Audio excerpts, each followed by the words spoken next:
Did you ever read the funny story about the man that bought his wife a taser? Oh, you didn't? Let's remedy that. Warning for all males from me. Last weekend I saw something at the Bang Bang show that sparked my interest. I was looking for a little something different for my wife, Dana. What I came across was a 100,000-volt pocket purse-sized taser. The effects of the taser were supposed to be short-lived, with no long-term adverse effect on your assailant, allowing her adequate time to retreat to safety. Way too cool. Long story short, I bought the device and brought it home. I loaded 2 AAA batteries in the darn thing and pushed the button. Nothing. I was disappointed. I learned, however, that if I pushed the button and pressed it against a metal surface at the same time, I'd get the blue arc of electricity darting back and forth between the prongs. Awesome. Unfortunately, I have yet to explain to Dana what the burn spot is on the face of her microwave. Okay, so I was home alone with this new toy, thinking to myself that it couldn't be all that bad with only 2 AAA batteries, right? There I sat in my recliner, while I was reading the instructions and thinking that I really needed to try this thing out on a flesh and blood moving target. So there I sat, in a pair of shorts and a singlet with my reading glasses perched delicately on the bridge of my nose, directions in one hand and taser in another.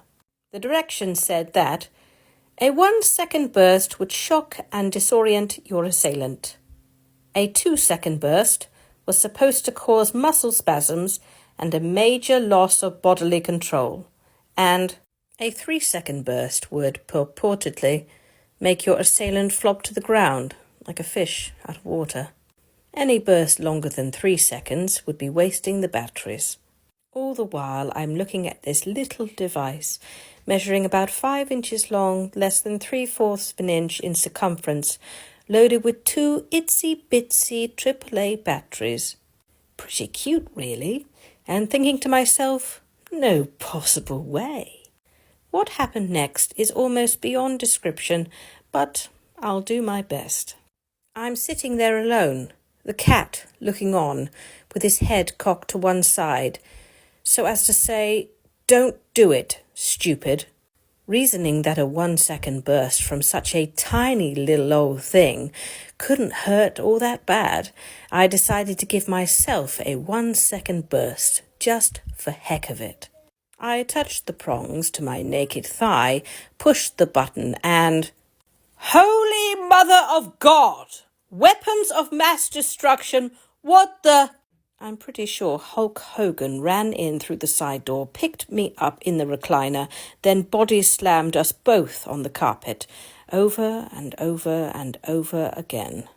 I vaguely recall waking up on my side in the fetal position, with tears in my eyes, body soaking wet, both nipples on fire, testicles nowhere to be found, with my left arm tucked under my body in the oddest position and tingling in my legs.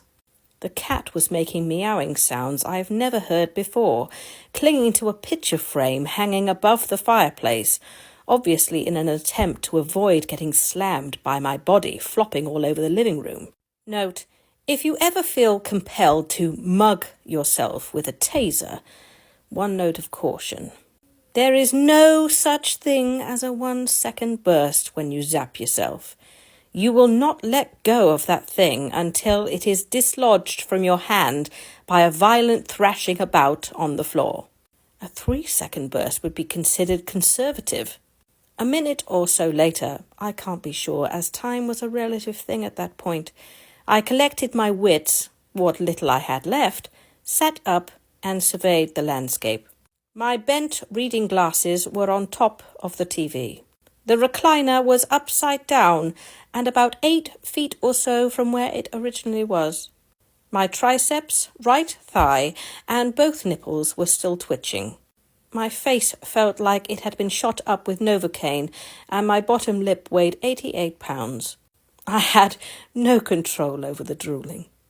Apparently I had crapped in my shorts, but was too numb to know for sure, and my sense of smell was gone.